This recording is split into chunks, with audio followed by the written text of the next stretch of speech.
America and a limited secret space program to try to save the New World Order agenda? This is some of the most surprising, fascinating, and relevant inside intel we have ever posted. Multiple groups have urged us to get this out as fast as possible, and here we are. The story is so incredible that you may need to just treat it like a sci-fi movie. But even if that's the only level you can accept it at, you should still find this to be a most fascinating read. Introduction by David Wilcock. The truth is exploding across the internet. Millions are learning for the first time that there really is a negative elite running the planet, engaging in child trafficking, among other heinous crimes. The cabal's brazen attempts to completely destroy this information are quite surprising to the millions who are only now discovering the scope of the problem. Although this information is extremely disturbing, it is also true. The only way we can heal as a planet is to face it and deal with it, individually and collectively. Part 1 of Endgame has spread more quickly than anything we've ever written before, getting its first 100,000 views in less than 31 hours, hitting 180,000 in 5 days, and topping 10,000 Facebook likes. Perhaps not surprisingly, my David Wilcock's page was completely deleted off of Wikipedia after publishing this expose. It was always heavily compromised, but now it doesn't exist. Our goal in Part 1 was to create a unified resource of information to show how rapidly the Cabal, New World Order, Illuminati's whole agenda is plummeting. Even if you have read and understood the data in Part 1, you still have only identified one small and very negative aspect of the big picture. The full story is much deeper than most people could even imagine, and reads like an epic series of sci-fi novels, with great surprises in each new volume. Cosmic disclosure is not fake news. If you are a viewer of our weekly Gaia show Cosmic Disclosure, or have been following previous updates on Corey Good's intel, then you are already familiar with this new reality. Corey's experiences are so highly bizarre that most people identifying as skeptics couldn't even follow us more than 10% of the way, if that. Nonetheless, Corey's intel has checked out with what many, many other high-level sources have leaked to me over 20 years of time. The truth is extremely surprising and complex. The intel also dovetails beautifully with the material in the Law of One series, which I have scientifically validated in 3 different published books with over 2,200 total references. The Cabal has now taken the incredibly brazen step of blacklisting 200 highly popular sites, including Gaia, our main portal for Disclosure TV episodes. They are using Google, Facebook, Apple, Snapchat, and other assets to prevent you from ever being able to find these sites, even if your friends wanted you to see them. YouTube has begun aggressively taking down every person posting videos on this scandal, including all 3 we mentioned in Part 1, David Seaman, Reality Calls, and the Alex Jones video. This is the work of a third-world fascist dictatorship, hardly what we would expect in a democracy. If this was truly all just a big misunderstanding, why are they being so aggressive? Why block Gaia? Why would Gaia have made it onto the short list of 200 Cabal-banned sites if Cosmic Disclosure was just a big joke? How did we end up threatening the media elite enough that they literally do not want you to have any chance of finding it, even if your friends sent you the link on Facebook or Gmail? From the world we are working within, the answer is simple. Child trafficking and spirit cooking at the highest political levels is still just the very beginning. The whole subject of UFOs, ancient civilizations, advanced technology, and ETs has been strictly controlled by this very negative cabal. Much of this classified information is incredibly positive and uplifting, including the idea of an imminent mass human evolution that many refer to as ascension. The cabal is the proverbial dragon guarding the pile of gold and treasure, and the gorgeous virgin being held prisoner. If this group wasn't restricting our access to information, we would be living in a vastly more interesting world right now, with much greater technology. Is Corey telling the truth? By working around Corey for an average of 1 out of every 6 weeks over the last 2 years, I have seen ample evidence that he is telling the truth, as he has seen and experienced it. We have endured death threats, betrayal, financial hardship, and incredibly toxic abuse. This journey has not at all been fun or easy for him, nor for me. This is a spiritual war, not just a physical one. The cabal is messing around with very real forces that are extremely negative and can influence those around us. It is all too easy to make mistakes and authorize attacks to come your way from these same forces. In my case, it comes mainly through the interference of others. This has been extremely difficult and exhausting, but it all reads as fairly mundane stuff in the worldly sense. In Corey's case, he has had very horrible physical experiences that most would consider paranormal, including being abducted by various human or ET groups. The only way we can protect ourselves is to try to have as positive and loving of an attitude as possible. Nothing else is sufficient. It is a moment-by-moment discipline. 5 different group categories, all requesting assistance. We also have 5 different major categories of groups that are now feeding us intel and requesting our assistance. We will learn more about each of them as this update goes on. Each of these groups is fighting as hard as they can to transform our planet, and have suffered horrible casualties along the way. Number 1, the Earth Alliance. This is the group Dr. Pachenik spoke on behalf of in Part 1. It is comprised of brave fighters in all 15 of the U.S. intelligence agencies and many international factions. Number 2, the MIC-SSP, Military Industrial Complex Secret Space Program. This is a series of factions that believed they were the only game in town up until recently. They are about to be publicly revealed. Number 3, the SSP Alliance. This is a breakaway group within an SSP that is much more advanced than the MIC version. The SSP is controlled by the cabal, but the SSP Alliance is definitely not. Number 4, the Inner Earth Alliance. There are several different human ET civilizations living in huge caverns beneath the Earth's surface. Each racial type we see on Earth appears in these groups. Number 5, the Sphere Being Alliance. This is a group of super advanced ETs that have been called the Guardians and manage the spiritual and physical affairs of entire solar systems. It is not easy to have requests consistently coming at us from all 5 of these different groups, with the message always being that each new piece of intel is extremely urgent to disclose. We keep getting pounded with obstacles and challenges while trying to navigate and meet these expectations. Despite periodic lapses in both of our productivity levels, Cosmic Disclosure has continued to come out with a new episode every week, uninterrupted. We are now under direct attack by the cabal, as they are trying to wipe us out of existence with a total internet blackout. Gaia has several weekly shows with more on the way, as well as over 7,000 unique pieces of inspirational and truth-telling media to watch. The speed and function of the Gaia site has improved considerably, and if you have ever thought about signing up for $10 a month, we need you now. Thanks. With AirPlay, an inexpensive Roku box, a Google Play, a PlayStation, or an Xbox, you can watch it on your big screen TV in crisp, clean HD and hardly any delays. The Cabal's final salvage plan. What we are hearing from various insiders now is that the Cabal is on the verge of total defeat for the first time in our entire global history.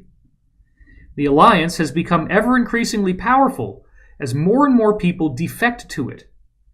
The Cabal knows they are out of time, and as of right now they have largely completed their negotiations on how they will surrender.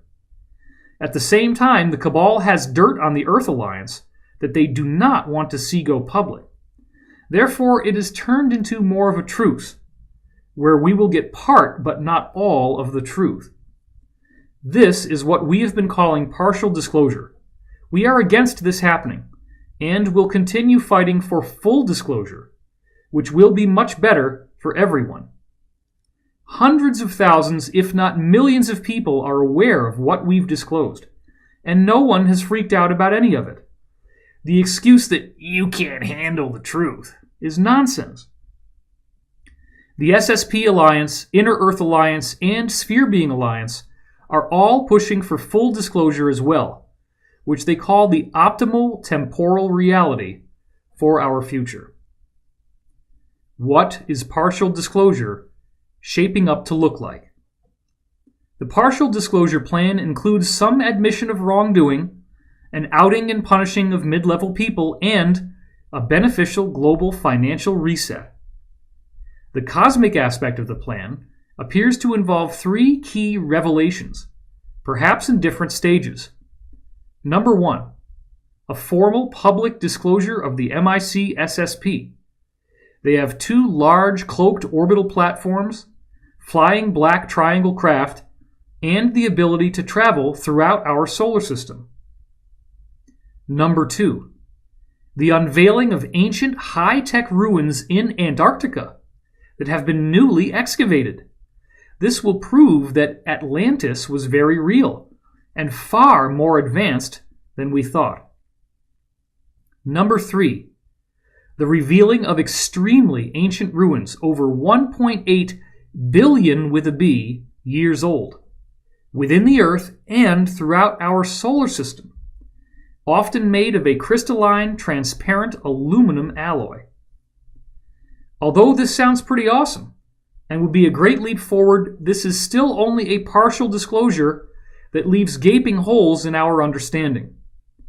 Another potential plan that is in the optional category involves the possible disclosure of a single ET group known as the Tall Whites. This is the group that Charles Hall and others have met up with.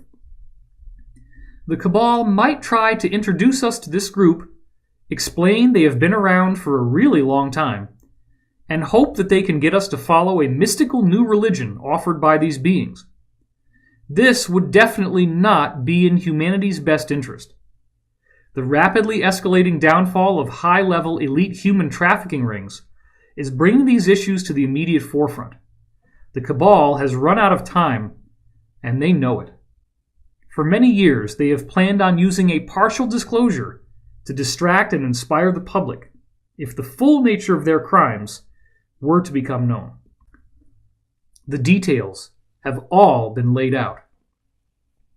Much of the history and scientific research to support this data, as well as the full disclosure version, was written into my new book, The Ascension Mysteries, in an effort to help the Alliance groups. The partial disclosure scenario may not include any active ET life operating around us today. The MIC SSP's party line will be that apart from ancient visitors, or perhaps an occasional gray or tall white, we are alone. The first 2 episodes of the recently rebooted X-Files TV show were a veritable blueprint for the partial disclosure of the military-industrial complex's secret space program and its entire belief system. The MIC SSP does not have the technology to travel outside our solar system, so we would still be kept in a box, just a slightly larger version. The SSP has much greater technology that could heal our planet. The Cabal could still secretly pursue their depopulation agenda as the partial disclosure unfolded over a 50 to 100 year period. The Cabal is hoping to rebrand itself as the good guys as this partial disclosure scenario rolls out. It is their last and only chance to save their agenda. Without further ado, I will hand the microphone over to Corey, who will continue our story from here with my co-authored input. It is well worth your time to learn about what is going on. The Secret Space Program. by Corey Goode with David Wilcock. Narrated by David Wilcock. By now you are probably aware that I, Corey Goode, am a 20-year veteran of a secret space program, SSP, that has technology vastly superior to anything we see in the open world. David Wilcock had been gathering a variety of insider testimonies for nearly 20 years when I began disclosing everything I knew to him in October 2014. He was able to validate my testimony by having heard many of the same things from other high-level insiders at cosmic top-secret level and above. The majority of this insider testimony was completely off the public record and did not appear anywhere online, nor in any alleged fiction in the public domain. There were so many points of correlation that we stopped counting somewhere after identifying about 60 different highly specific examples. David's knowledge of hyper-classified intel similarly convinced me that he was in contact with people who had experienced the same world that I had. He gained these contacts through being a highly public scholar in UFOs and alternative science who had proven over many years that he could be entrusted with confidentiality.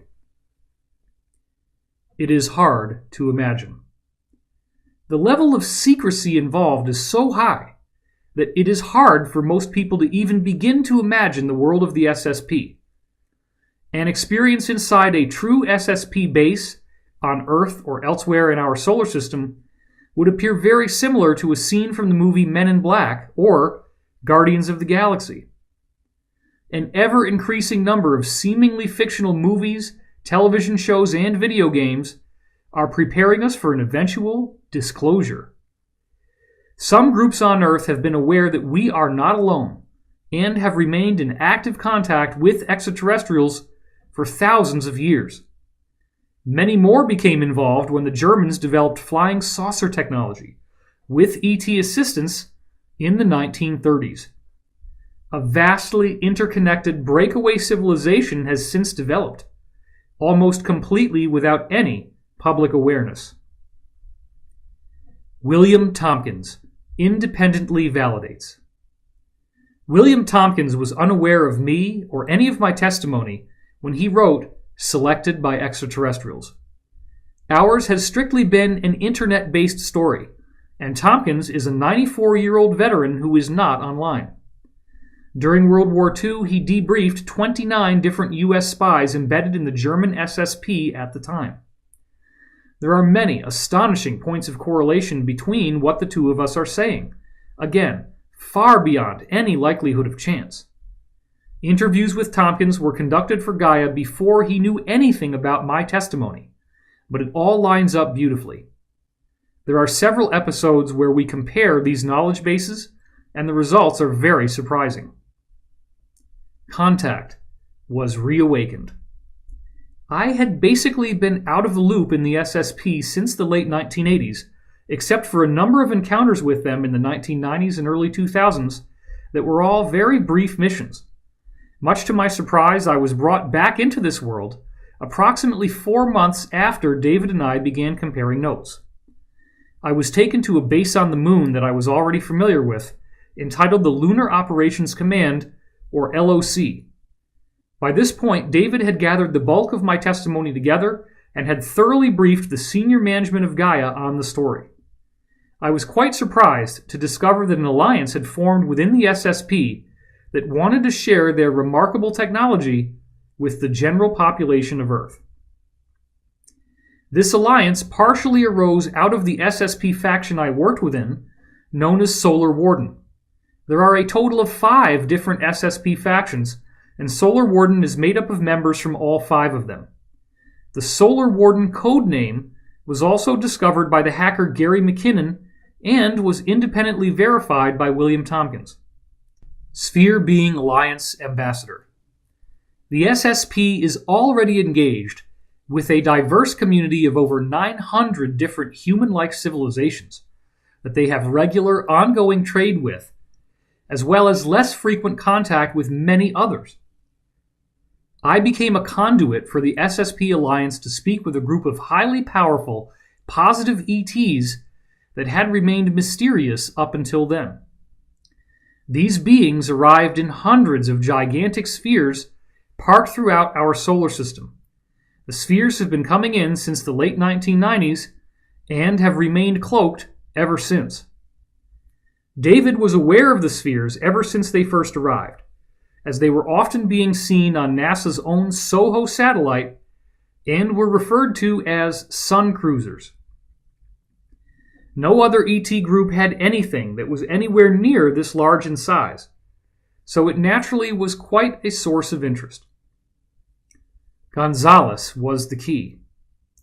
The man on the inside who ended up bringing me into this world again has been given the pseudonym Lieutenant Colonel Gonzalez for security reasons. He had experienced in-person contact with the sphere beings while in the SSP at about the same time I had experienced similar contacts while living here in America. Gonzalez did not report these encounters up the chain of command for some time, nor did I tell anyone about what I had experienced. In late February 2015, the sphere beings asked for me by name through Gonzalez. He did not know who I was, and his superiors had to look me up and figure it out. Up until I was requested by name, the sphere beings had completely refused to interact with the SSP Alliance, even though the Alliance felt they were trying to do something positive for humanity. The negative ETs will seek out contact with the most wealthy, powerful elites on Earth to promote their tyrannical, dictatorial, service-to-self message. The positive ETs seek contact with those who can help share their message of love, peace, and service to others. Thrown in the middle. I effectively got thrown into the middle of a debate between the SSP Alliance and the sphere beings. Furthermore, the sphere beings wanted me to serve as their ambassador, sharing their perspective not just with the SSP Alliance, but with the general public on Earth. They are here to help guide us through an epic human evolutionary event that many call ascension. I have been told this will involve a massive release of energy from the sun that triggers advancements in DNA and consciousness. Wilcock's new book, The Ascension Mysteries, has references to ancient prophecies of such an event from many different cultures. The giant spheres are a form of living technology that is used to help smooth out this transition as much as possible. Without the help of the spheres, such a transition would likely be catastrophic and largely unpredictable. The Blue Avians. The main ET group I've interacted with has been the Blue Avians, a race of humanoids with large eyes and bird-like blue feathers on their bodies. We have since discovered that this is the same group that presented itself to the Egyptians through avian-looking humanoid gods such as Ra and possibly also Thoth. Their originally positive teachings were greatly distorted into the negative, as was described in the Law of One series. William Henry found ancient depictions of blue avians in Egyptian and other cultures, as reported in Cosmic Disclosure. Bird-headed humanoids are seen in Babylonian and South American inscriptions, as well as those of Egypt. Certain Bible passages describe Archangel Gabriel as having a bird-like appearance. Native American cultures also reported contact with the bird tribes, and the Japanese had the Tengu birdmen of the mountains. The Blue Avians are one of 5 mysterious, highly advanced ET races that are associated with the giant spheres. The Law of One series.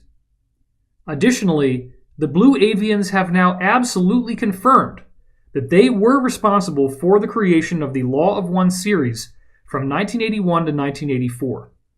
This was a series of 106 question and answer sessions between a PhD physicist and ufologist and an extraterrestrial intelligence communicating telepathically through Carla Ruckert.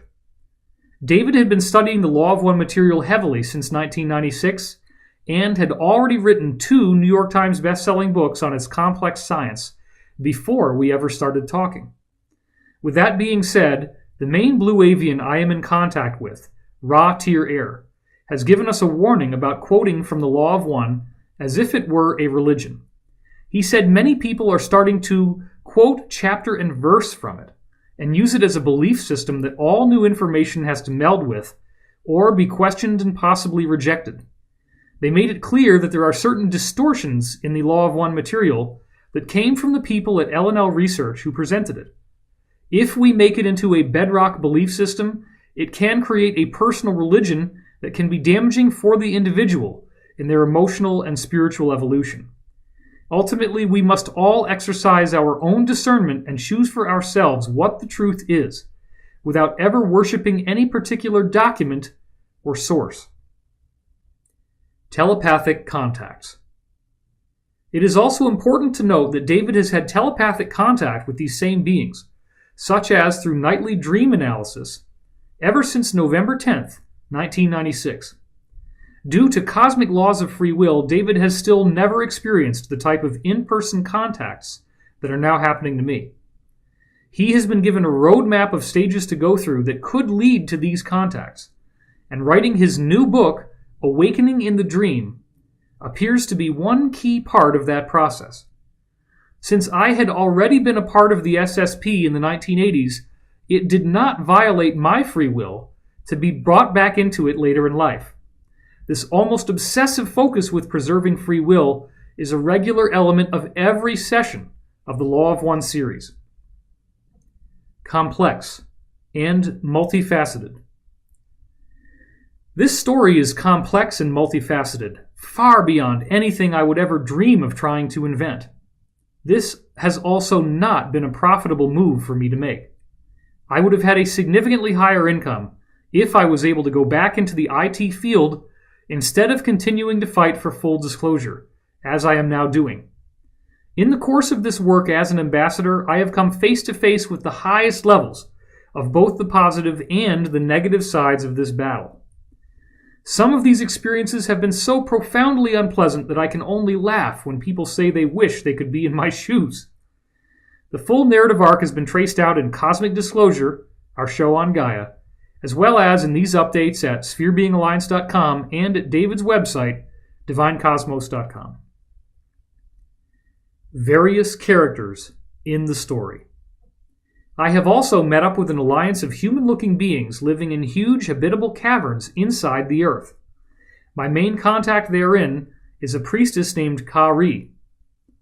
As described in previous updates, I also recently was introduced to an ambassador from a planet in a nearby star system that recently overthrew their own negative ET-driven tyranny. His name is Ambassador Mika. They are now working predominantly through dream contacts to help educate us on how to achieve our own freedom from these malevolent beings. Lieutenant Commander Gonzalez was my original contact with the SSP Alliance, and he continues to pass along intel at this time, as seen below. He originally presented himself as a lieutenant colonel in the Air Force. This was his cover ID, and I recently found out he was actually a lieutenant commander in the Navy. Lastly, I have been interacting with a more Earth-based SSP that is run by the Military Industrial Complex, MIC. The MIC SSP is unaware of the greater space program I was a part of, as we will discuss. So now, without further ado, we will pick up where we left off in the previous update at spherebeingalliance.com and in prior episodes of Cosmic Disclosure. A visit from the MIC SSP. Once again, in the early morning hours of Wednesday, October 26, 2016, I awoke to find that I was walking in the parking lot behind my house. This type of sleepwalking technology is standard fare for the Military Industrial Complex MIC space program group that has been contacting me in the recent past. I immediately noticed the same stealth-looking MIC wingless craft that I was taken in last time. It was parked in the same place it had been in the last time I was taken. The same two airmen greeted me and asked me if I was physically able to walk up the stairs. Since I had almost fallen after my knee buckled the last time they contacted me, they seemed as though they were being overly cautious. I went up the stairs, entered the craft, and was brought to the familiar room where I had been chemically interrogated before. This naturally caused me to feel extreme anxiety, since the original interrogations I went through were not pleasant, to say the least. I was asked to sit in the same seat and was buckled in. Once again, I was helpless, shackled into the same chair where I had suffered greatly in the past. I soon heard the craft power up, and we lifted off fairly quickly. A visit from Sigmund. A few minutes later, the older military man who was in charge came into the room. Since he has white hair and a white goatee, we have decided to call him Sigmund in an homage to Freud. Sigmund stated that he was a bit perplexed at the information he had received from our last encounter. In addition to enhanced interrogation through chemicals and technology, he had previously taken blood, hair, and skin samples and tested them for trace elements, using very advanced methods. The lab results once again confirmed that I had been in the approximate off-planet locations that I had claimed. The MIC space program people do not have any intelligence suggesting I had ever actually visited these locations. I was never a part of their program. For this same reason, Sigmund clearly could not believe what he was seeing. My tests proved beyond any shadow of doubt that there was much more to the secret space program than he knew. As a high-ranking superior officer, this naturally came as quite a shock to him. He was led to believe that he had access to all relevant compartments of the classified world. The MIC are not the only game in town. The people in the MIC space program have been taught that theirs is the only one that exists. They believe they are the top of the crop, the best of the best, the be-all and end-all. Since there is a plan in place to disclose their existence, we will now reveal as much about them as possible, so you can get a sense of what they do and don't know. They are aware of the existence of Luciferian cabal groups, practicing very advanced black magic on a global scale. This includes exacting protocols of performing specific ceremonies at specific times. It also involves hiding out in the open and telling us what they are doing in symbolic form. Events like the Grammy Awards, the Super Bowl halftime show, or the Olympics opening and closing ceremonies are used to broadcast occult images to millions of people. This, in turn, authorizes the negative forces they are working with to exact greater control over the earth and enhance their worldly power, as long as no widespread resistance develops. They do this through seeding our co-creative consciousness with their agenda. Our collective focus is the root power of their magic. The MIC people often believe that they are literally engaged in a biblical war against an ancient evil that has taken control of much of the earth. Advanced technology from our worldly perspective. The MIC SSP has at least 2 large space stations in Earth's orbit, as well as a number of manned satellites. They are roughly circular in shape and are large space stations with enough facilities for many people to work in various labs and so forth. They are also reported by insiders to possess floating aircraft carriers that look exactly the same as what we saw in the Avengers and Captain America: The Winter Soldier. They have black triangular craft that can travel around our solar system, as well as other stealth-looking varieties. This technology makes them feel that if anything else was going on in our solar system, they would be able to see it. When they see the crafts from other programs or of any of a number of ET races, they are simply told that these craft are ours. They are told that they are not on a need-to-know basis about that particular program and not to speak about their sighting with anyone. It is very compartmentalized. The Cabal is a very, very intelligent group. They built the MIC SSP from the very beginning to be disclosed at some point as a protective deception to hide the deeper level secret space program.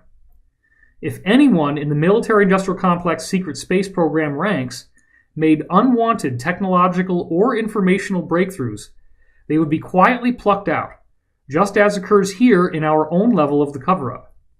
Therefore, no one in the MIC secret space program will successfully discover portals that take them outside our solar system, as one of many examples.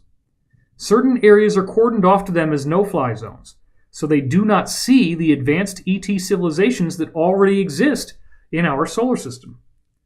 If someone sees something they shouldn't have, and the idea that it is one of ours doesn't stick, they very likely would disappear, or be reassigned. The Cabal knew that if the people in the MIC SSP truly believed what they were being told was the whole and complete truth, none of them could ever threaten the partial disclosure scenario. They could come forward and fight vigorously against any alternative view of reality because they believed in their heart and soul that they had been given the whole and complete truth. This is precisely what was happening with Sigmund, the commanding MIC officer who interrogated me, as we will review in a minute. They believe we are alone.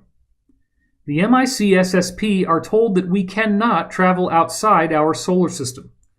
This is due to gravitational and energetic conditions at the boundary of our heliosphere that make any escape impossible with their current technology.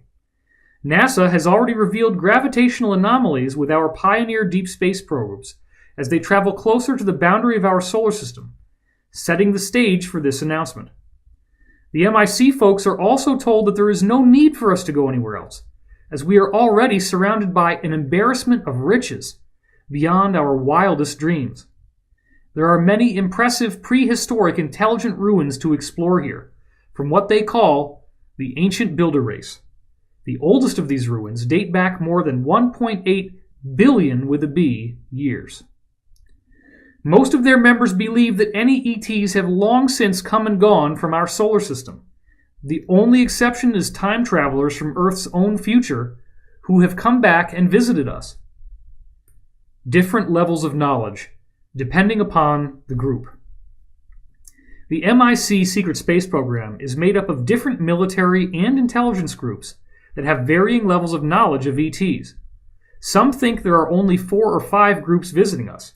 Some don't think any have been here for thousands of years. The top brass of each branch have basic knowledge of 50-plus other ET groups that have visited us. This knowledge goes back to the 60s and was standard info in the briefings then for NATO and the DoD, etc. It is much more complex than can be summarized in a paragraph or two. The mid-level narrative.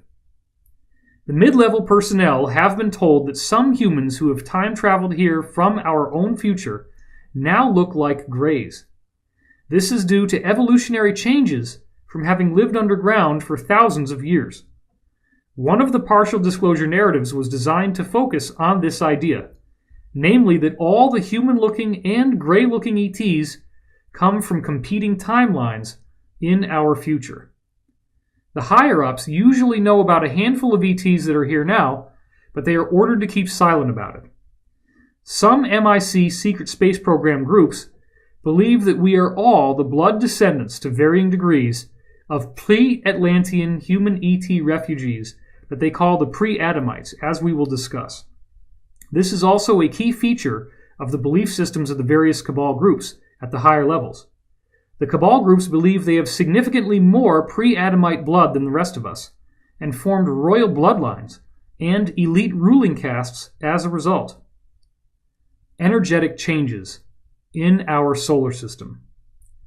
As Wilcock revealed in The Ascension Mysteries, one of his insiders has worked with the MIC Secret Space Program and has been thoroughly educated in their views as we are explaining them here. The MIC SSP people are also aware that an energetic change is occurring in our solar system. They expect that this will lead to a massive release from the sun in our near future. The classic movie 2001 was intended to pave the way for the MIC program's eventual disclosure. If a sufficiently massive sighting or a well-publicized data dump from a whistleblower got traction in the mainstream media, the MIC Secret Space Program could have been revealed many years earlier. 2001 and 2010 installed all the key pieces of information we would be told over time in the aftermath of that eventual disclosure. If you try to explain to the MIC Secret Space Program that a much more advanced secret space program is operating around them, it is akin to blaspheming a major religion in front of its devoted followers. Pre-Adamites in the ice. Now let's return to our scene where I am now on the MIC Secret Space Program craft, hearing what Sigmund was telling me. Sigmund revealed that he had been stationed at several classified military installations in Antarctica. He had spent time in the very area where the Anshar Inner Earth group had taken me on a reconnaissance flight. He stated that an extremely ancient series of cities had been discovered flash-frozen, deep under the ice shelf. He confirmed that there were also many animals and pre-Adamites preserved in the ice. He described the pre-Adamites as beings with elongated skulls, with strangely proportioned bodies that were obviously not designed for Earth's gravity and atmospheric pressure. When we combine this with what Gonzalez told me earlier, and the academic research David compiled in the Ascension Mysteries, it does appear that some of these groups were giants by our standards. Other hybrid groups may have been bred to have more conventional heights and or adapted to Earth's gravity over time by becoming shorter. The history of the pre-Adamites. According to Sigmund, this pre-Adamite group had apparently arrived here from another planet in our solar system that was no longer hospitable. They arrived here approximately 55,000 to 65,000 years ago and began to create hybrids of their species and the developing human population. This fit beautifully with what Gonzalez and others had already disclosed, which in turn became the central narrative of the second half of David's The Ascension Mysteries. What we now see as Antarctica was the seemingly mythical lost island of Atlantis. The Buwachi map from 1754 depicts accurate subglacial topography of Antarctica. No one in modern times even saw the continent itself until 1820. Insiders tell us the Buwachi, Orontius, Phineas, and other maps were copied over from ancient scrolls in the Vatican Library. The Earth shifted on its rotational axis, perhaps due to a nuclear war, and the water that inundated the continent quickly flash-froze into a gigantic ice shelf. Sigmund stated that the hybrid survivors of this catastrophe, who were living on other continents at the time of the Great Flood, completely lost access to their ancient cities for over 10,000 years. These beings then began to breed with the human populations in the regions they were stationed in at the time of the disaster. One major faction of pre-Adamites was constrained to the Americas, while the other survived in Europe, Africa, and Asia. Tompkins, Aldrin, the Draco, and Antarctica. The 29 embedded German spies Tompkins interviewed during World War II confirmed the Nazis were working with a violent, aggressive reptilian race. This group is humanoid, but with reptilian features. They have been called the Saurians or the Draco, and pose the biggest problem for everyone in our region of the galaxy. Surprisingly, the Draco have a central base of operations in our solar system, including huge under-ice facilities in Antarctica. This makes Buzz Aldrin's latest alleged tweet extremely interesting. We do now know that this tweet was disinformation, but the contents are still important to analyze. We can prove that he had just visited Antarctica while wearing a shirt encouraging us to get to Mars ASAP. We did hear that he was there to tour the pre-Adamite ruins that are now on the verge of being disclosed to us as part of this transition plan. Aldrin fell ill and had to be returned home. The disinfo begins with him allegedly tweeting a pic of an alleged Antarctic pyramid with the words, "We are all in danger. It is evil itself." If this had actually been real and not another internet hoax, it strongly suggested that he was briefed on the existence of the Draco, perhaps off the record, and it nearly gave him a heart attack. Excavation has finally been allowed. My contacts in the SSP Alliance revealed that the Draco have finally allowed the U.S. to excavate new pre-Adamite archaeological sites under the Antarctic ice. They have also granted permission for the small number of surviving pre-Adamites to access these areas once again. These pre-Adamite people look and sound just like us, except that they have elongated skulls that they must keep hidden if they are ever seen in public. David asked me how many of these people still live on Earth. As of now, I do not have any clear intel on their numbers, but it is likely in the thousands, if not more. The amount of ancient technology and information that has been found preserved in huge libraries under the Antarctic ice is staggering. He finally became convinced. I was listening to Sigmund telling me his version of the story and watching his face as he shared the information. He noticed me looking at him and wondering why he was sharing this with me. This caused him to break off from the current topic. He then stated that the data they collected from me the last time we met had the telemetry that I had retained subconsciously from the reconnaissance flight under the ice. This finally convinced him that at least some of what I was saying was true. David asked me for clarification when I first wrote this. Specifically, I had witnessed information on the heads-up displays in the Anshar bus craft I was riding in. Under interrogation, I was able to recall specific telemetry from those displays that proved to be extremely accurate, enough to meet Sigmund's quality standards. Another round. Sigmund then stated that he was going to alter my state of consciousness again to be able to dig deeper into my experiences and see what else he could glean. I told him I would prefer it if he didn't. I would be happy to answer any questions he had. He ignored me and walked over to pick up a small device that had a metallic-looking cone at the end that looked like some sort of antenna. He then put in some sort of earplugs and turned the device on. I heard the same high-pitched noise that I had the last time. At this point, I lost consciousness, as has become the norm when this technology is used. Whatever conversation I have with Sigmund under the influence of this technology is not available to me after it is over. Leaving the craft and catching another ride.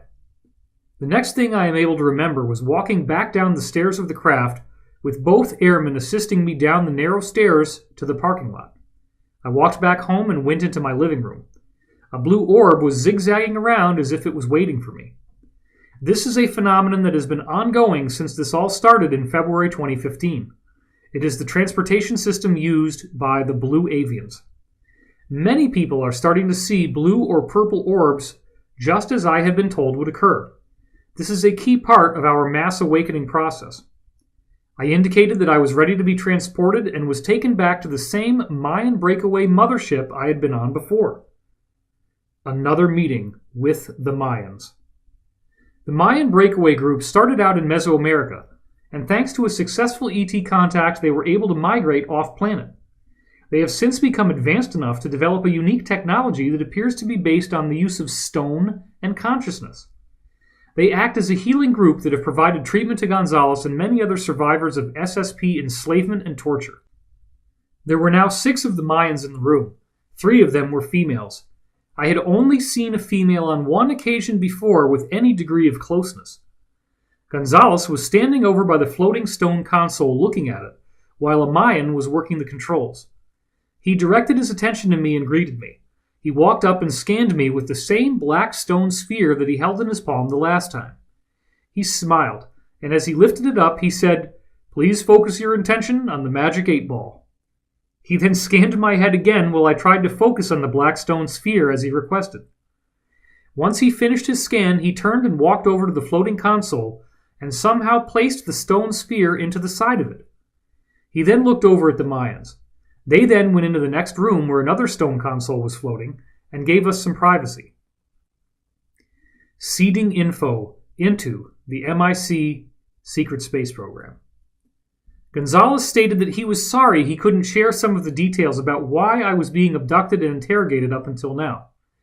He stated that this was part of an operation that was seeding information into the ranks of this MIC secret space program. Apparently, many of them are disillusioned and questioning whether or not they were indeed at the top of the intelligence totem pole, as they had been led to believe. He stated that if this information gets to the right people within the MIC secret space program, it could hinder the wider plans of doing a partial disclosure of their program. These individuals now felt there was much more going on in the programs than they had been told. Gonzalez further communicated that I had to be unaware of this operation, so the interrogators would not figure out this info was being given to them on purpose. I had assumed that a similar scenario was behind why I had been kept so completely in the dark about what was happening to me, and why all of this had been allowed to occur by the SSP Alliance and the Sphere Being Alliance. More on the pre-Adamites and Antarctica. Gonzalez and I then talked about the conversation I had on board the MIC Secret Space Program's craft regarding the pre-Adamites. Gonzalez confirmed that he had received the same intelligence from some of his SSP Alliance contacts. The same data also appeared in the reconnaissance flight telemetry that the Anshar had shared with him. Advanced tech in ancient ruins. Gonzalez soon moved to another topic. He stated that Cabal proxies had discovered pieces of ancient technologies hidden in time capsules in many of the ancient Sumerian ruins. These proxy agents completely razed these ancient ruins to the ground, looking for these time capsules. These groups not only found several pieces of technology inside the walls of these ruins, they also located some new sites buried below them that were much more ancient. He stated that these artifacts were being stored in Mosul, Iraq at the moment. He also stated that one of the reasons such a vigorous battle is occurring in Mosul at this time is because various groups are fighting to recover these artifacts. After these historical sites were destroyed, the Alliance sent operatives to other similar sites across the planet to do sonar scans and try to locate more of these time capsules. He stated that they were doing so in the dead of the night and were using very advanced technologies to try to detect other anomalies around these ancient sites. The pre-Adamites want control. According to Gonzalez, the ancient technologies that were discovered in Iraq had belonged to this pre-Adamite group. This group wants the return of these technical artifacts immediately, considering them to be their private and personal property. However, certain factions who are now in possession of them will not turn them over. These are Earth-human proxy groups that the Cabal had sent on behalf of the surviving pre-Adamites. They got the cosmic equivalent of gold lust when they saw the treasure. What further complicates matters is that there are two different royal bloodlines among these pre-Adamites. These two groups are in a type of competition over the control of the financial and political systems of various countries. As I have said before, the people we are now calling pre-Adamites all have psychopathic characteristics by our normal definition of the term. The elongated mitre hats everyone wears in the Vatican are one of the ways they have been able to conceal themselves while still operating amongst us. The surviving pre-Adamites apparently have blue eyes. A weakening of the Cabal coalition. Gonzalez stated that this argument over the pre-Adamite ruins meant there was an obvious weakening of the Cabal's coalition.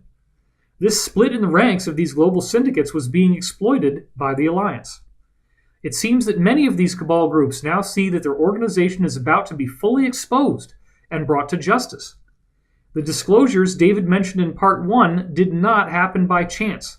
They are the direct result of the hard work of the Alliance through outlets like WikiLeaks.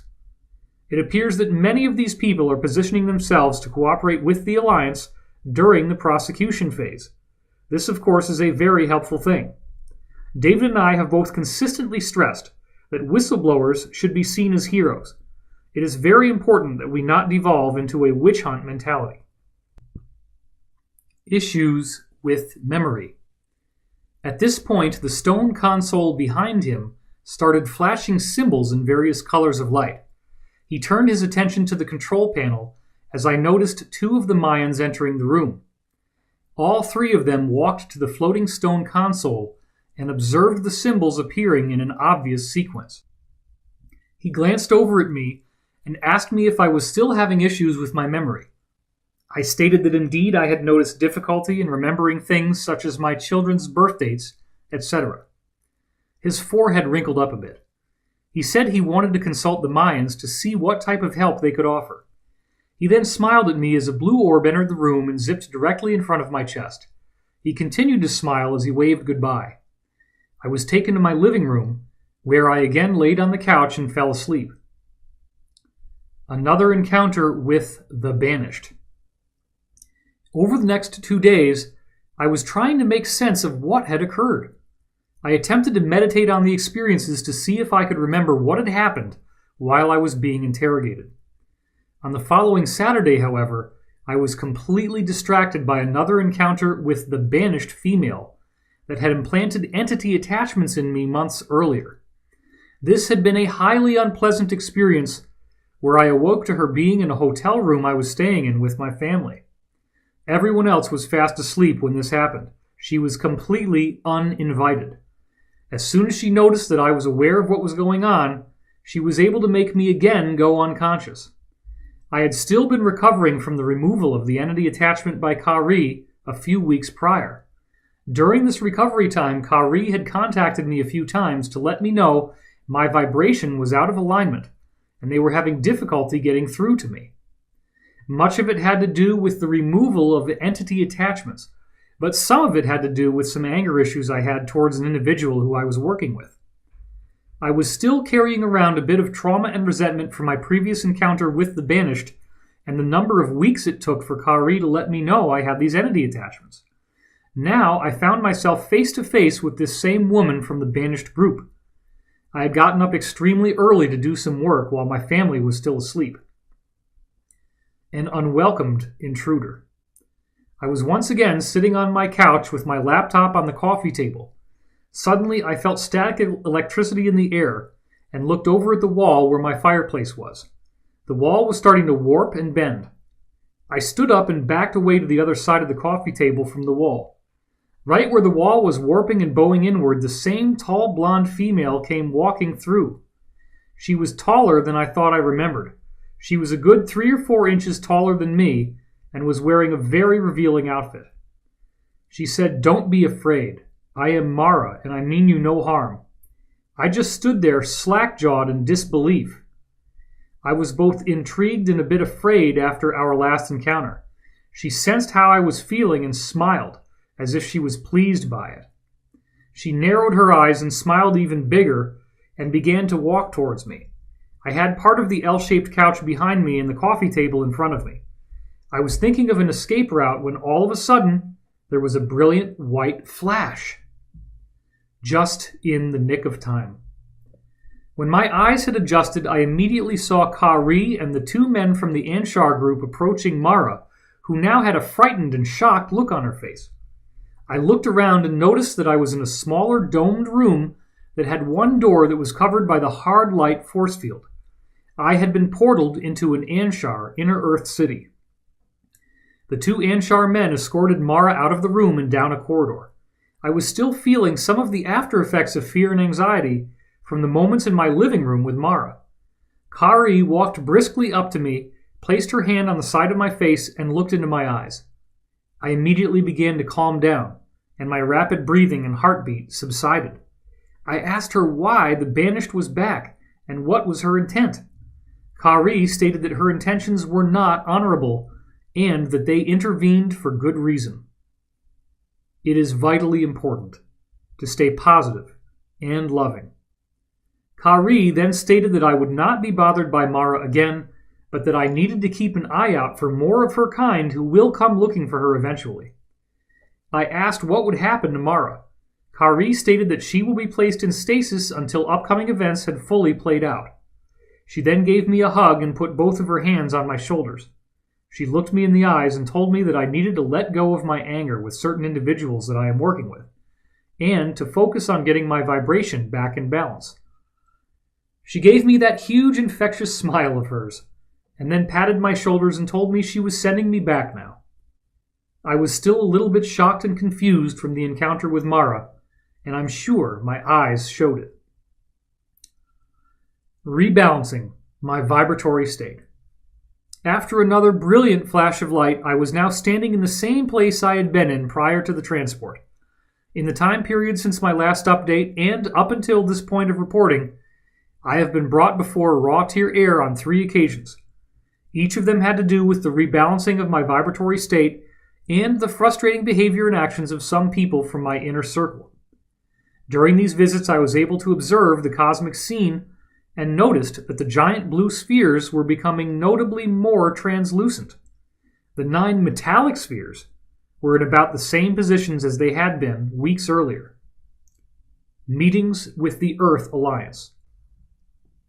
By this point, we were getting fairly close to the time of the U.S. presidential election, which was indeed extremely contentious, as David had opened up with in Part 1. I had already been told many months ago that the SSP Alliance was in support of either Bernie Sanders or Donald Trump winning the election. Both of these men are aware of the cabal, are not a part of it, and want to see it taken down for the betterment of humanity. Just days before the election, certain allies I had in the FBI, Department of Homeland Security, and FEMA reconnected with me. They were very excited because their data showed that Trump was likely to win.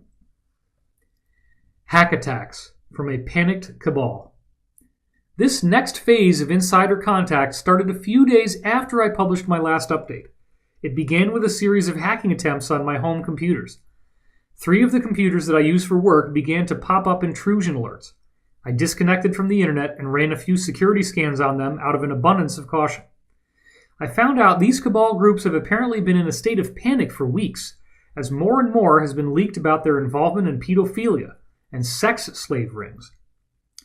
They are also organ harvesting their young victims to sell on the black market. These are just a few of the crimes being committed. The FBI has had enough. The FBI has been quietly investigating these deplorable crimes for decades. David's own insiders independently confirmed this to him, and it has now gone public, as we saw in Part 1. The FBI investigators had brought this evidence to several attorney generals in the past, only to have them tell the FBI to close their investigations. The FBI soon realized that major changes would have to occur before they would ever be allowed to bring these people to justice. The more they investigated, the more prominent and powerful names began to pop up. It appears that these sex slave and pedophile rings have been associated with close to 1/3 of everyone working in government organizations within the USA and the EU. It was determined that any attempt to prosecute them would be met by roadblocks. This is one key reason why the alliance favored Trump. This appears to be one of the main reasons most of the FBI was behind Donald Trump in the election process. They knew the alliance was in favor of Trump becoming the next president. The FBI have been aware of the alliance for some time. The FBI believed that if Trump won the election, they would finally have their opportunity to bring this evidence to an attorney general who would actually prosecute. This was such a contentious election process that it caused a huge amount of anxiety for people on both sides of the political parties. Former allies returned at the last minute. Since I had gone public, a few of my sources in the FBI, Department of Homeland Security, and FEMA had broken off contact with me because of the crackdown on whistleblowers in the Obama administration. The day before the election, all 3 of these people contacted me and told me that Trump would win. They then began to share quite a lot of inside information with me about the above-mentioned investigations. Not so sure. I have to admit that I was skeptical of Trump winning and completely sickened by the details that were given about these pedophilia rings. I was also a bit suspicious that all 3 of these individuals contacted me to share intelligence so soon after I was warned that a disinformation campaign against all SSP whistleblowers would occur. It was clear that I would have to vet these sources all over again. Time to gather all the intel. The following night, I was as shocked as everyone else to see Trump actually win the election. I was able to confirm through other sources that these 3 individuals were not attempting to discredit me. I then contacted them for a full download. I found out that Soros is under investigation by the FBI for all he did prior to the election years before and his involvement in the current riots. Obama appears to be willing to agree to not pardon Hillary if some of his legacy is preserved somehow. It appears Trump and Obama are keeping that option open, but I doubt it will occur after hearing all of the President of the United States ties to the Clinton investigation that keep popping up. There is a very unsettled mood among the establishment types. This was not supposed to happen. They tried to rig the voting, but underestimated the voter turnout for Trump. David captured a photograph of the front page of Huffington Post, now controlled by Verizon, on Election Day. It showed a 98% chance of Hillary winning and a 1.7% chance for Trump. Vote hacking would not be sufficient. It turned out that there were so many voters for Trump that it outpaced the Soros-owned voting machine glitches that they hoped would steal the election.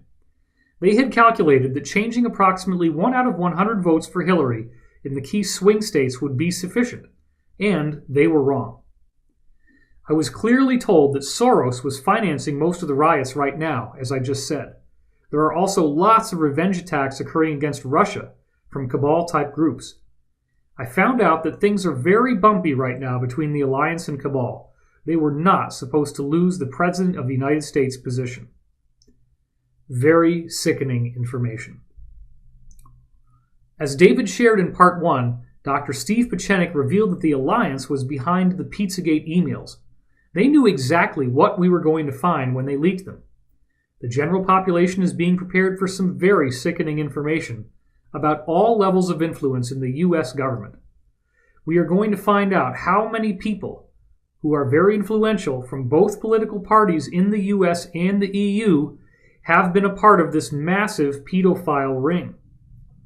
This sex slave ring has also been used as a device to blackmail powerful people into paying large sums of money, as well as to influence how they make policy decisions.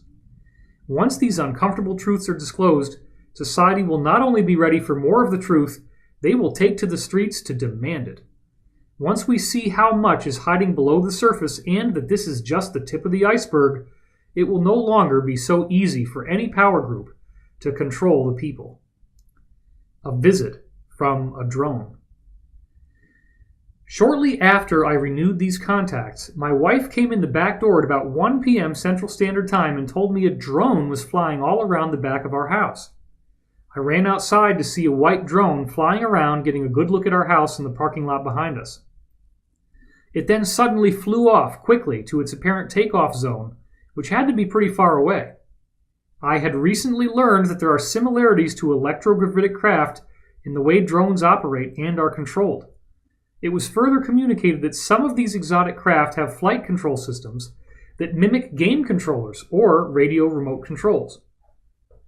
Full-sized drones will appear in our skies as part of partial disclosure. I was told that in our near future we will see our skies fill with 3- and 4-rotor aircraft that look very similar to the drones that are so popular right now. I was also told these tri- and quadcopters would be almost completely automated, with advanced collision avoidance and autopilot features. This scenario would be part of a limited and partial disclosure program. The cabal had hoped this would result in humanity not being told about anti-gravity technology until some time later. I was told that the rotors and motors on these drones could be replaced by anti-gravity technologies as they are declassified and become available. These craft will be used quite a lot by the military and police as well as by various civilian industries. I got interested and purchased my own drone. My interest was piqued to the point where I decided to purchase a drone of my own to learn how to fly them for myself. Since I purchased a cheap drone that doesn't have GPS, all I have done is crash it repeatedly. I don't think it was a coincidence that a drone was performing an open reconnaissance of my house so soon after I bought my own. This visitation happened in the same week where I had purchased a cheap drone at a local electronic toy store, and only 12 hours after I had published my most recent report, A Shadow Revolution. If you have read my last report, then you heard that a shadow revolution is occurring in the USA and is being supported by the Earth Alliance. So much of this battle is occurring in the background and over the internet that we are only now beginning to see it bubbling up into the open. I think we should all be meditating on a smooth transition and a full disclosure for humanity. Never before have the masses been so fed up with the corruption, that is blatantly occurring right in front of our eyes with no accountability. We are witnessing the beginning of a grand transition. There will be growing pains for sure, but the end result should make it all worth it. If we can navigate through this time period honorably, we will have set ourselves up for the consciousness renaissance that we have been robbed of for millennia. Antarctica and Cabal surrender. Various world political and religious leaders have been brought down to Antarctica in the last year. The new archaeological finds are a major reason for this. They are excitedly taking tours of the findings. According to sources, the Cabal plans on fleeing to an island in New Zealand, certain areas of South America, and Antarctica. If so, these meetings may very well be a signal to the Alliance that key members of these secret Earth syndicates are preparing to escape justice from an angry American populace. The Cabal had believed they could steal the election and once again escape their fates. They were wrong. Perhaps the strangest development of all was when U.S. top diplomat John Kerry flew down to Antarctica right on Election Day. Buzz Aldrin visited the ruins as well, and something caused him to fall ill and need to leave the area before he was scheduled to. Section 2. Pre-Adamite Ruins. In this section of our fascinating new intel update, we go into even more detail about the pre-Adamite ruins that have been discovered in Antarctica. As it turns out, these fallen angels, the survivors of an epic off-planet war, deliberately landed in what is now Antarctica to take advantage of the high-tech ruins that were much, much older. The idea of all of this intel being exposed now is extremely exciting. The Cabal is already offering tours to their own people of the ruins, and for them, it is like going to a cosmic adult Disneyland. Final section.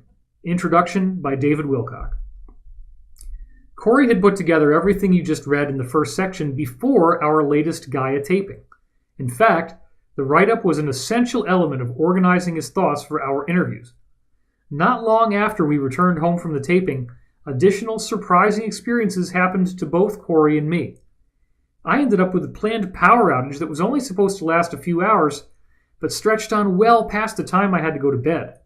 Without electricity, the house became cold and dark, and I had to rely on my prepper supplies to live comfortably, which I basically did. A fairly prolonged power outage may occur.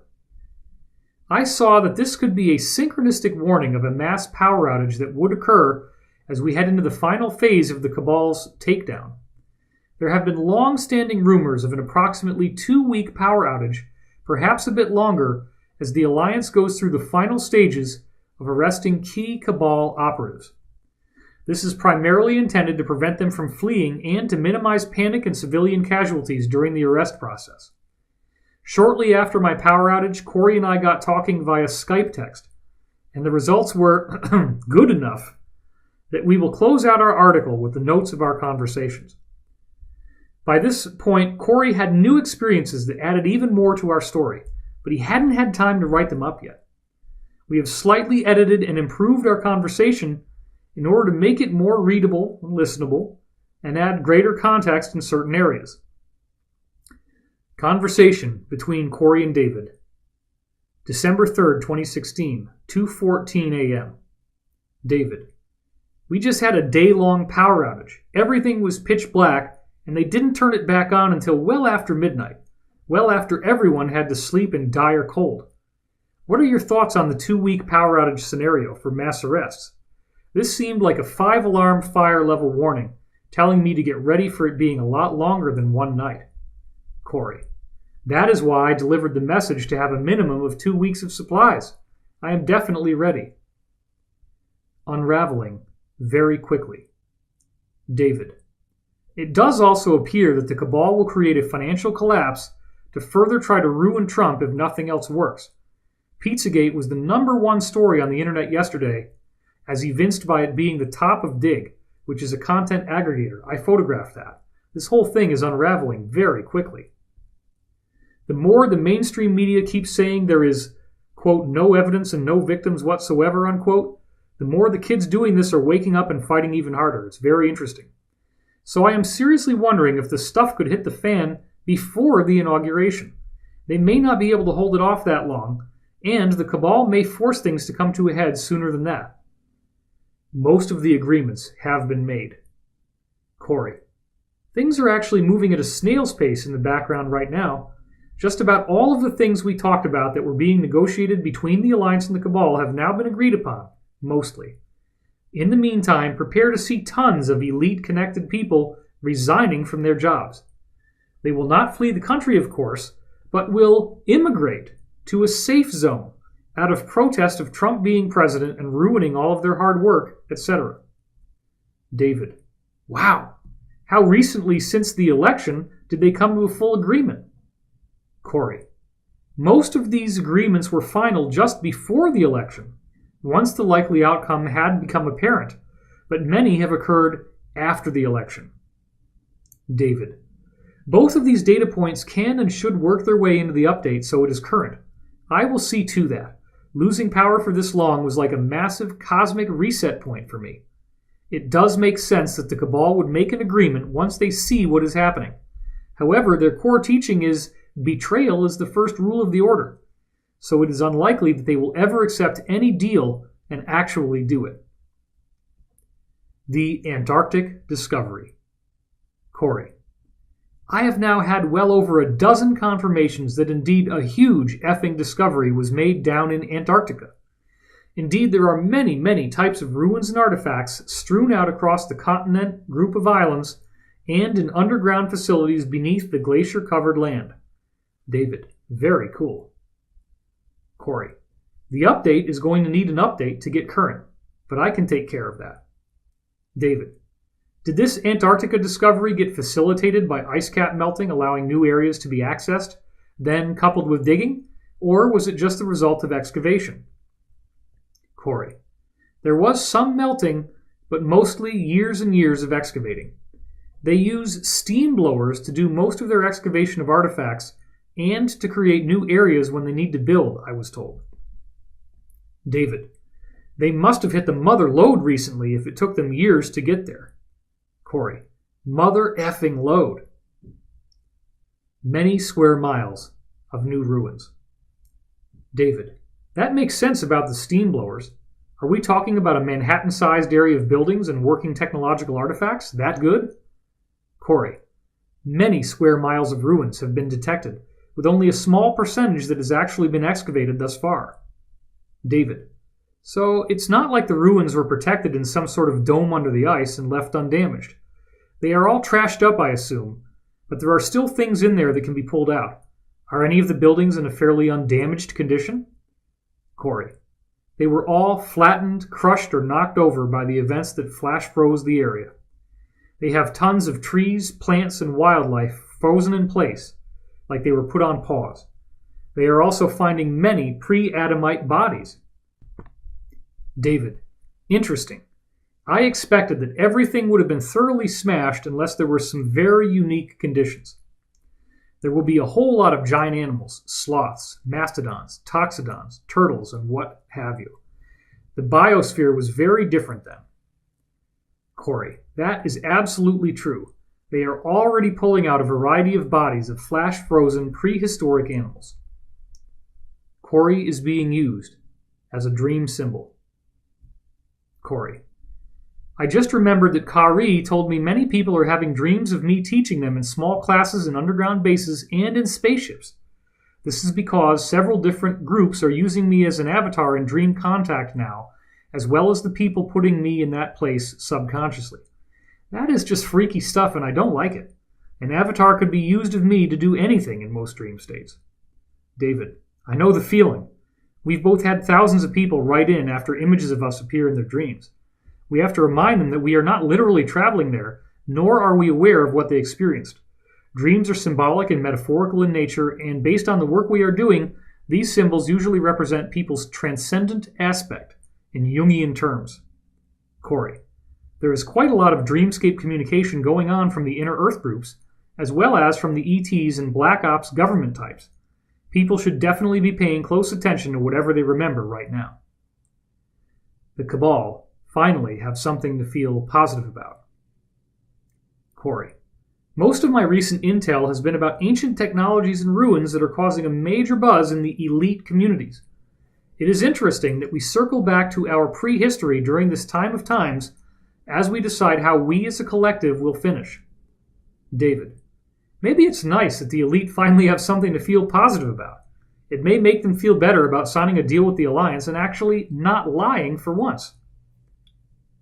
The discoveries have captured everyone's attention. Corey, these groups are sort of in a lull between battles right now and are all sort of focused on some of the recent discoveries. David, they already have access to really cool stuff, but perhaps this is something that more of the Earth-based groups get to enjoy. Those groups haven't necessarily been able to see the stuff off-planet. So it makes sense that there would be excitement even though there has already been lots of cool stuff to see. Corey, this is stuff they knew or heard in myth that existed under the ice and inside other ruins around the globe. This is the first time anyone has had access to it in roughly 10 to 18,000 years. So yes, they are pumped. David, Buzz appears to have been able to see it as well, only to then have some health issues. Corey, his old heart probably about pounded out of his Mars mission shirt. What are we going to find? David, are any of the buildings intact and upright enough to walk around inside of them? Any power systems still functional? Corey, it sounded like there are some that are not totally flattened above ground. Most of the stuff is below ground in caverns. There are even more ancient sites from these pre-Adamites that are below the ground, just like we would find a site if we did a dig. So they have been doing excavations on the surface, digging below the surface as well as in cavern cities and military complexes that belonged to this ancient group. They are going to make it public. Corey, ancient aliens will go nuts over this stuff. David, will, as in they intend to make this part of the partial disclosure fairly early along? Corey, I presume so, as they are not keeping a very tight lid on these discoveries very well, and it's during a time of an agreed-upon agenda for partial disclosure. David, wow, that will be extremely exciting. They probably would prefer to start with something new and Earth-based before opening it up to anything off-planet. That makes a lot of sense. They are taking out all the good stuff and cleaning it up. David, they are probably scrambling to remove all the good stuff before opening it up any further. That way, they only allow us to discover the things they want discovered. So the best tech probably won't be there. Corey, yes, in fact, they have been moving major artifacts already in the giant electromagnetic subs under the rift system I had mentioned before. David, see, I just know too much of how this group works. Cynical from years of study, I guess. Corey, yep, their tactics have not changed for many hundreds of years. It is hard to be positive knowing all of the stuff going on in the background, but I do the best I can. When did this all start? And what did they find? David, are a majority of the top Cabal people touring there at various times? And when did the discovery actually get excavated to an appreciable degree? Corey, the first discoveries occurred some time back, not sure. They had an idea of what was below the ice after doing very high-tech scans from space. They had been excavating one site and discovered many, many others spread out across what used to be dry ground. This happened over time. They have been studying what they are finding and moving some of it out before bringing in various bigwigs from various secret societies. Then they do tours like the Cabal Disneyland they have in the stasis chamber in Ohio. They are continuing to excavate, but know what is around in the areas where they have cleared away the ice. They are worried that all of the steam excavation could cause the surface of the ice shelf to collapse down on the sites they have uncovered. I think they would have to go public in some sort of a way to go bigger on this excavation and widen it. Why couldn't you talk about this before? David, very interesting. Why was there a feeling of you not being able to discuss this before now? You had about 3 months where you were alluding to this but couldn't go into details. I don't understand what the sensitivity factor was all about. Corey, preservation of public perception. David, I don't get it. They didn't want you to be the first to leak the story? They want to maintain the narrative and do it their own way instead of having it leaked? Corey, The SSP had operatives in place on our end. That kept some of the info from coming out sooner. The elite want to maintain the narrative. Alliance personnel would have been compromised. David, so the SSP Alliance folks are the reason why this discovery is coming out sooner, as in now, through your leaks? Corey, yes. And all SSP and Alliance assets have been removed from the theater. David, right. They had to clean it all up first. Corey, yes. They had assets in place in key labs and installations, etc. All of that intel is being gathered right now. There are tons of freaking labs down there studying all kinds of stuff. David, I am sure there are, or at least there were. Corey, carcasses of prehistoric animals are being packed up and sent on these subs as well.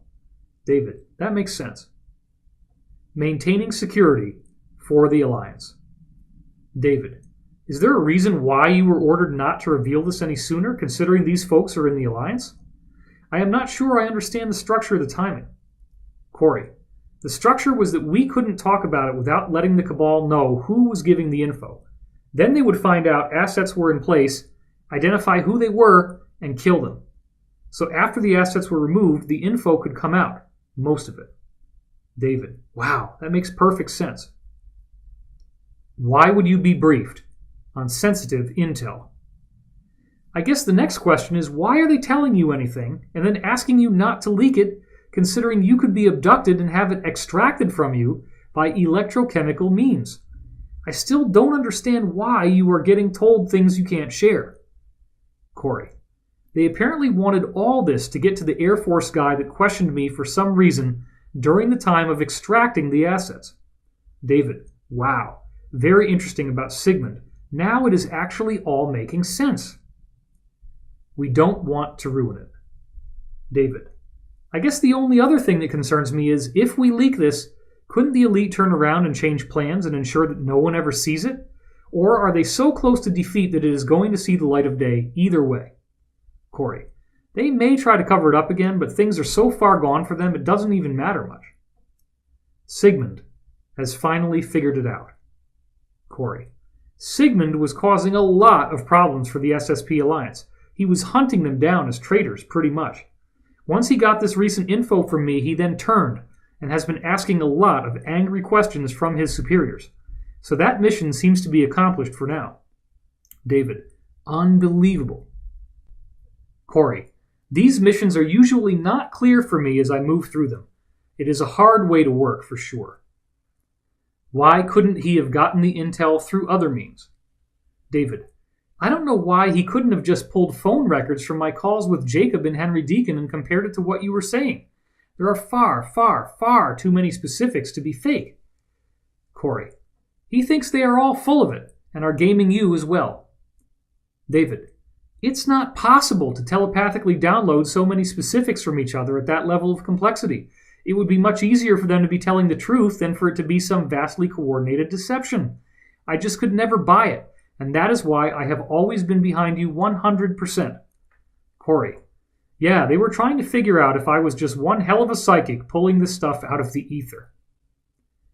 This has been a major shift for the positive. Corey, whatever the truth really was, old Sigmund was going to get to the bottom of it and find all security leaks for sure. He does not screw around. David, I am very glad to hear he is no longer destroying the SSP Alliance. Corey, it was causing the SSP Alliance members that are part of these programs in the military to be so shy that they were not coming out of cover to report and do command and control work. So yes, this is a big deal. David, and this was the guy at the center of the whole problem. This is very interesting. It is quite a relief that things have turned around.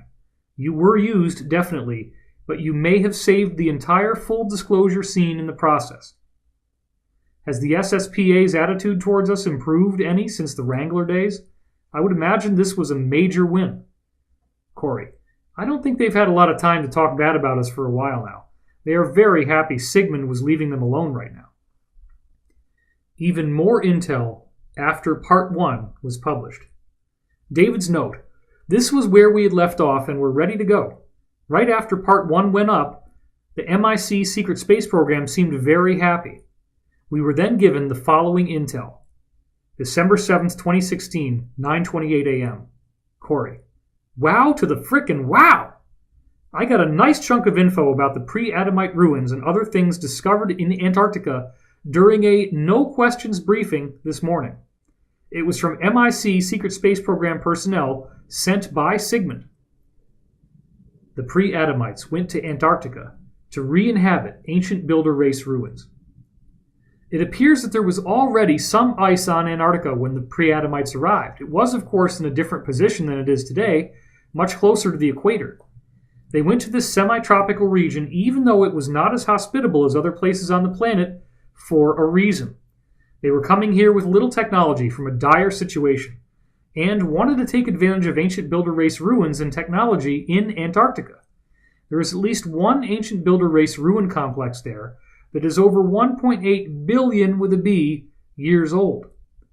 Amazing tech remnants. The researchers found pretty amazing ancient tech remnants. One discovery was a complex of rooms with a gold-copper alloy mix that were in plates covering the ceilings, walls, and floors of this complex.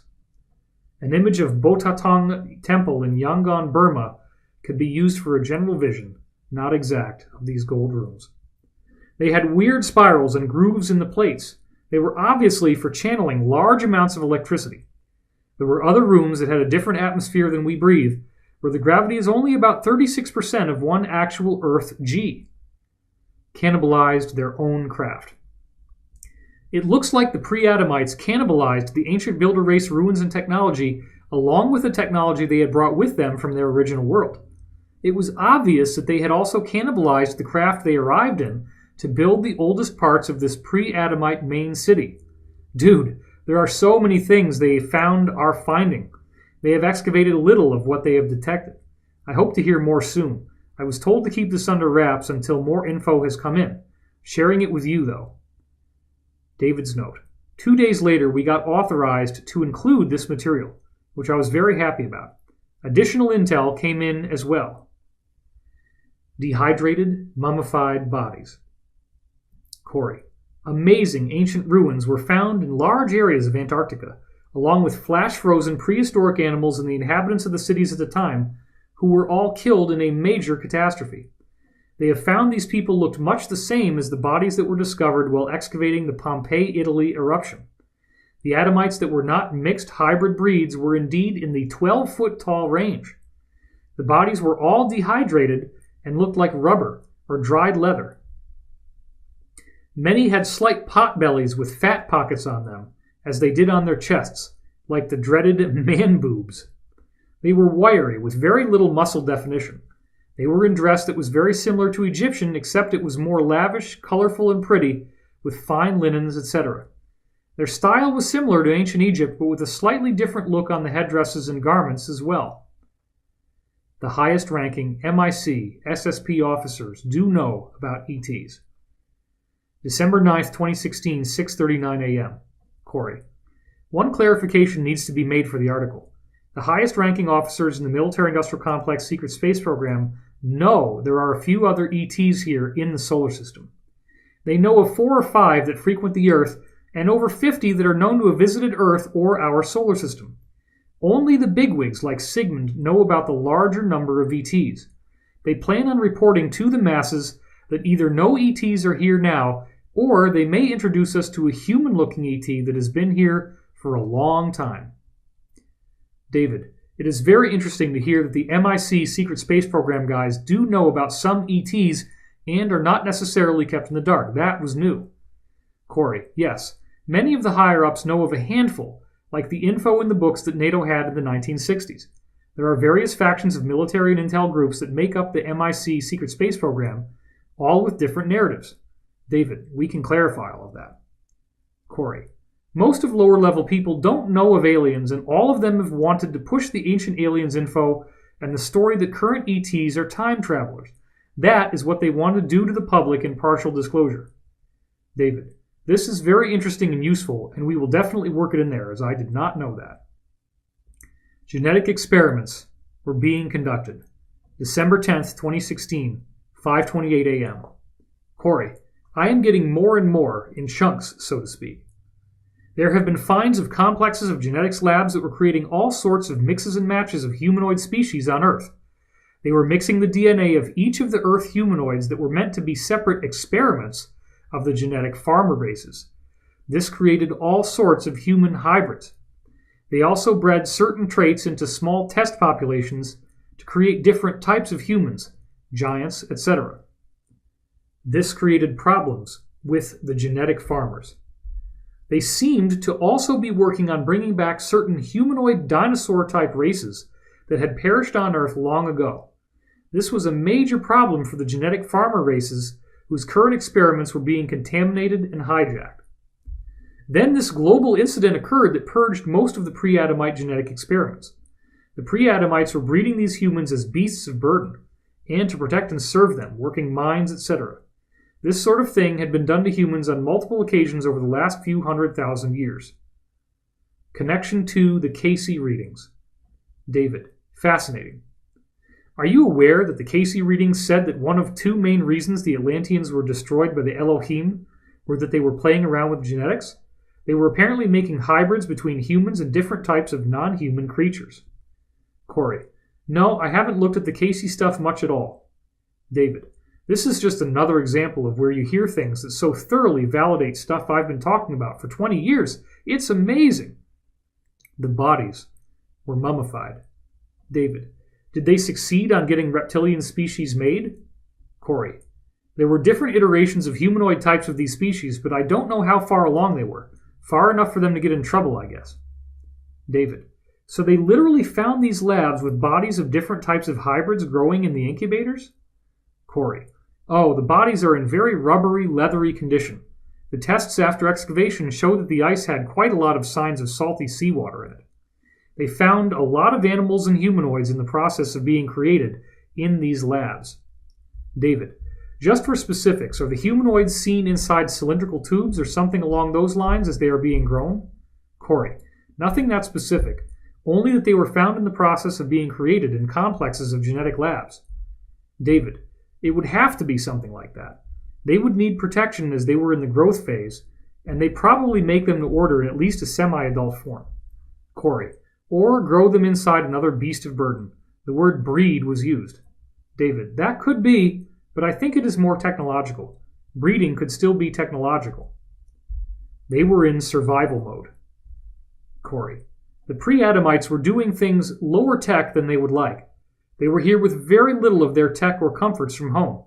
They were in survival mode up until the global event. David, right, that makes sense. Corey, not sure if I told you, but I did in my tweet. Many pre-Adamite bodies were found similar to the way bodies were found in Pompeii. It has actually been nicknamed by some as the Pompeii on ice. We need to expand our focus. Corey, right now, all of these SSP people and these beings are wanting people like us to focus outside of our choirs that we preach to. Books, speaking events, and TV shows that mainly market to people that are already awake is not going to really get us anywhere overall in a larger sense. What we do helps the group consciousness a lot, for sure, but is not doing enough to reach a larger group of monkeys, so to speak, to kick that 100th monkey effect into super high gear.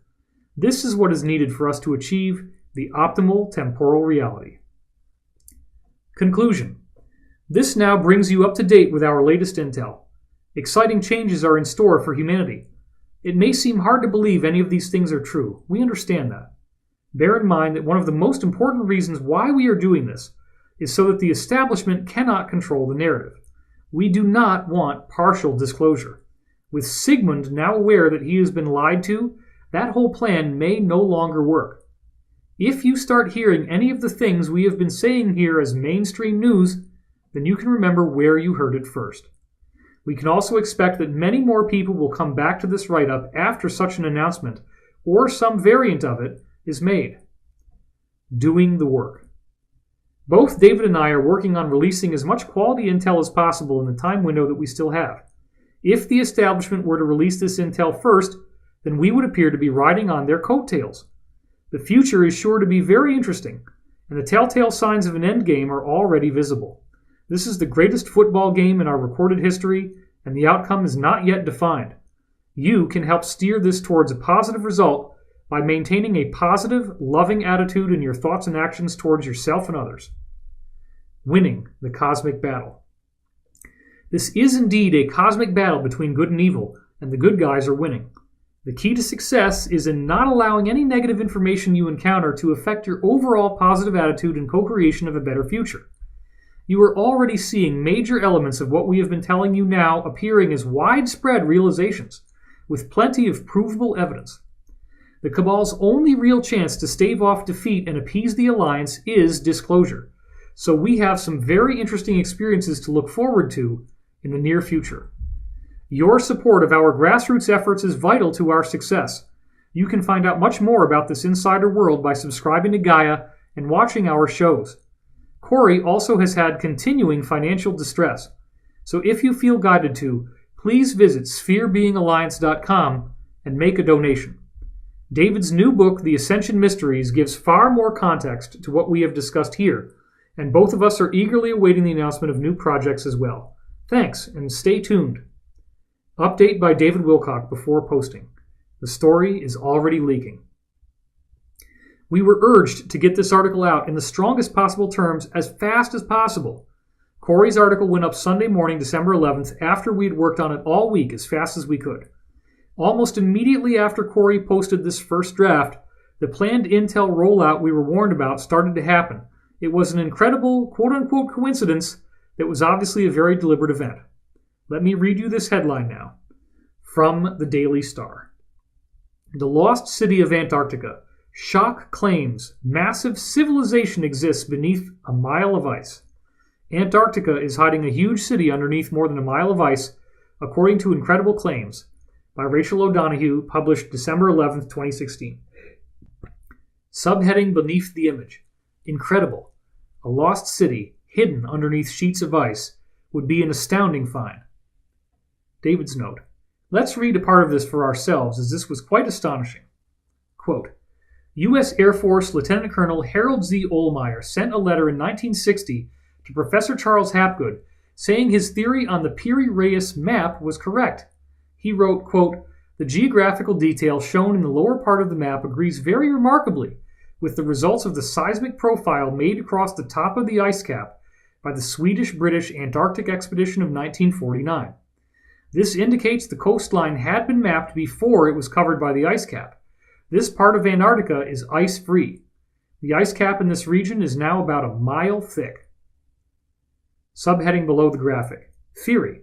The Piri-Reis map of the world appears to show Antarctica without ice.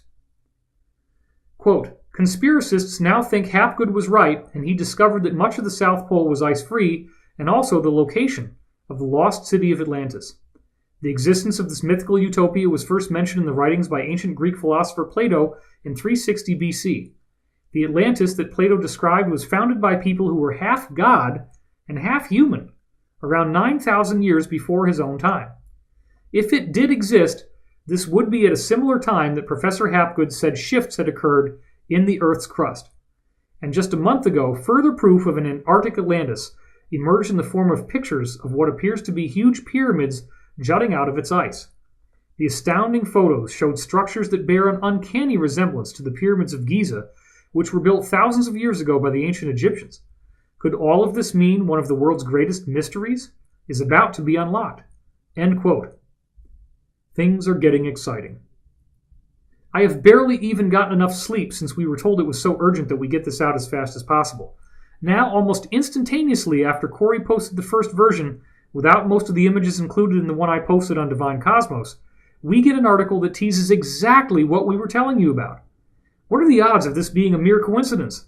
As astonishing and over-the-top as this intel sounds, it all lines up beautifully. There is no way we could have invented a story like this simultaneously with the release of such a teaser in the mainstream media. We were already talking about it in part 1. Thank you for your support of this work. This is really starting to get interesting. Update minutes later. Synchronicity already starting. Endgame Part 2 is taking off just as fast as Part 1. The views are flying in after just a few minutes. I just added the Solar Warden image and the hit counter was at a nice even number, 1,600. This is another example of the synchronicity phenomenon I reported in Part 1 happening again. Then, after breaking this into 2 sections and adding some graphics, Part 1 was now at 181,855, 1818.55. A few seconds later, after checking on this update, it got even better. Now the first and the second articles both had repeating digits in their hit counters, 181888 and 4399. This phenomenon requires no effort, and it bodes well for an emergence of the truth. Thank you for walking this path of discovery with us. Update, same night, breaking records. This article has taken off so fast that we've now topped 20,000 unique views in just over 5.5 hours. I hit refresh as it was getting close and landed on the quad, 19999. Thank you for sharing and liking this article. You are helping us fight for full disclosure, and we do sincerely appreciate it. Update 2, same night, 3 sets of 24s. As of 10:51 p.m., 7.5 hours after this article went up, we're already approaching 25,000 hits. I hadn't looked at it at all since the above and took some time off. Before going to bed, I randomly decided to refresh it and got a bunch of 24s. There were 2.4K Facebook likes, and the hit counter was at 24,246. As soon as I published this and closed out of the page, the hit counter had a triple in it, 24447. Some people may not believe that this is happening spontaneously, but once you authorize synchronicity by opening your mind, you will be amazed at what starts to happen. These repeating digits catch your attention and tell you that whatever you were just thinking or doing is a sign that you are on the right track, spiritually speaking. No effort is required, it just works. These continue to be very positive signs that we are indeed right on the threshold of some very major breakthroughs. Update 12/12, 11:41 a.m. Antarctic City hits Drudge. Much to our surprise, an upgraded version of the Antarctic Atlantis story, this time on another MSM tabloid, The Sun, made it onto the front page of Drudge Report today. Headline, The Lost City of Antarctica. Massive ancient civilization lies frozen under ice. When you go ahead and click on the link, this is what you see. The Sun. Headline, The Lost City of Antarctica. Shock claims massive ancient civilization lies frozen beneath mile of Antarctic ice and could even be Atlantis.